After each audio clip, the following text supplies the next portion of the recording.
Math के बारे में। जैसे यहाँ पर देख लेते हैं,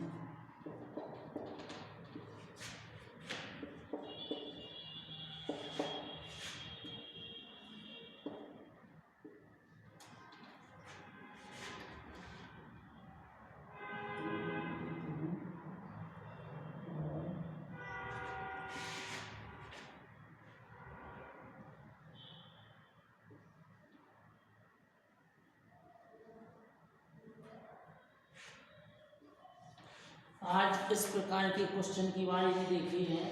जी वाले क्वेश्चन जो है नवोदय में भी पूछे जाते हैं और कई जो है मैथ में रहते हैं। तो इस टाइप के क्वेश्चन को सॉल्व करने के लिए यहाँ पे एक ट्रिक होती है, उस ट्रिक का नाम है बोडमास। इसके लिए जी क्वेश्चन में क्या है, सॉल्व करने के लिए ट्रिक है, उस ट्रिक का नाम है बोडमास। बोडमास से ही ये वाले क्वेश्चन सॉल्व होते हैं। बोडमास का मतलब होता है बी से होता है ब्रैकेट, बी से होता है ब्रैकेट और ओ से होता है ऑफ। यहाँ पर ऑफ के बारे में सो नहीं है, लेकिन ऑफ होता है। बी से होता है डिवाइड, एम से होता है मल्टीप्लाई, मल्टीप्लाई या मल्टीपल।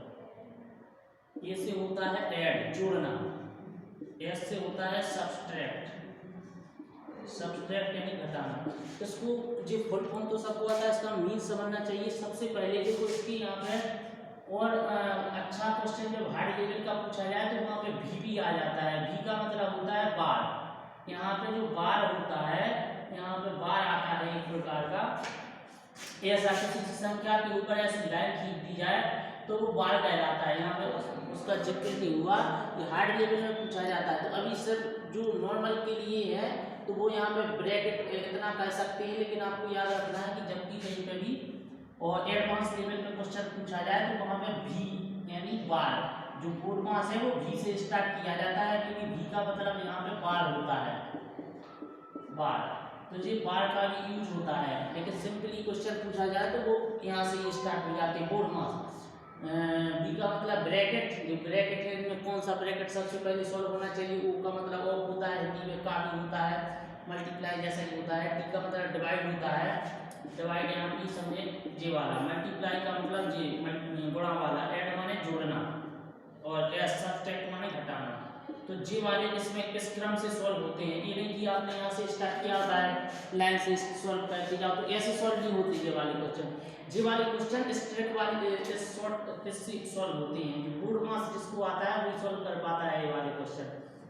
तो बी का मतलब है ब्रैकेट, सबसे पहले ब्रैकेट सॉल्व होना चाहिए, और ब्रैकेट में भी सबसे पहले स्मॉल वाला ब्रैकेट, जी वाला ब्रैकेट स्मॉल ब्रैकेट कहलाता है। जी वाला सबसे पहले सॉल्व होता है, फिर मिडिल ब्रैकेट सॉल्व होता है, फिर बड़ा ब्रैकेट। तो ब्रैकेट देखेंगे सबसे पहले जी सॉल्व होगा, 3 में से 4 में से 3 जाएंगे तो यहाँ पे कितना बचेगा, 1 बचेगा, लेकिन वो भी क्या आएगा माइनस का। तो यहाँ पे देखते जाएंगे 32 से लिख देंगे 4 मल्टीप्लाई 2, यहाँ पर प्लस की जगह माइनस आ जाएगा, क्योंकि बड़ी संख्या 3 और 4 में बड़ी संख्या 4 है। तो जो बड़ी संख्या होती है साइन उसका आता है, तो माइनस का साइन आ जाएगा। 4 में से 3 जाएंगे, यहाँ पे 1 बचेगा, कितना आ जाएगा 1। अब देखो मिडिल ब्रैकेट है तो जी वाला सॉल्व होगा, तो इसको सॉल्व करने के लिए यहाँ पे आ जाएगा। सबसे पहले देखो यहाँ मल्टीप्लाई और ऐड में, मल्टीप्लाई और सब्ट्रैक्ट में जो पहले ऊपर आता है वो सॉल्व होता है। तो मल्टीप्लाई में एम यानी मल्टीप्लाई का साइन पहले है तो जी वाला सॉल्व होगा। 4 में 8, 8 में से 1 गया तो बचेगा आपका 7, 7 बचा है। अब देखो अब बचा लास्ट में क्या, डिवाइड वाला, तो डिवाइड सॉल्व होगा। 32 में 7 का भाग देंगे तो पॉइंट दशमलव में कुछ आएगा, तो ऐसा सॉल्व हो जाएगा। 7 में 14 7 के 7 चौको 28, 7 चौको 28, 4 बचे, 7 पना 35, दशमलव लगा के 5, ऐसे ही फिर बचेगा। तो यहाँ पे लगभग समथिंग आपका ऐसा आ जाएगा। तो मेन आपका जो टॉपिक था वो समझ में आना चाहिए कि जी वाले क्वेश्चन जो है बोडमास से सॉल्व होता है, तो ये वाला